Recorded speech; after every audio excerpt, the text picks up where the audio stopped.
Sir, ஒரு திருடன் கூட வீட்டுக்குள்ள பூந்து கட்டில்கள் படுத்துங்கிறவன் காலாண்ட போய் தலையாண்ட போய் தேடுறான். அப்படி இப்படி தேடும் போது அவன் எழுந்துட்டான். என்னடா பீரோ சாவியடா தேடுறான்னா. அண்ணா எப்படி கண்டுபிடிச்ச? என்னடா இது தெரியாது எனக்கு.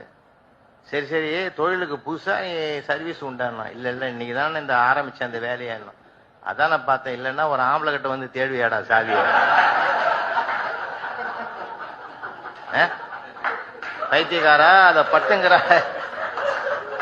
படுத்துங்கிறாள அவ காலுங்கழு போட்டுக்கிற தலகாணிங்க தாண்டா இருக்குது. அதை எடுக்க நான் 3 நாளா பட்டப்பாடு எனக்கு தான் தெரியும். தயவு செஞ்சு சொல்றேன், கொஞ்சம் அமைதியா அதை எடு, அவசரப்படாது. எது வந்தாலும் நான் விட்டு பாத்துங்கிறேன், கவலைப்படாது. மொல்லமா எடுத்துறேன். எடுத்து அந்த பீரோவை தெர பிள்ளைங்க 10 மாதிரி 300 ரூபாய் வச்சுக்கிறா. அதை எடுக்கிறதுக்கு நான் முடியலடா.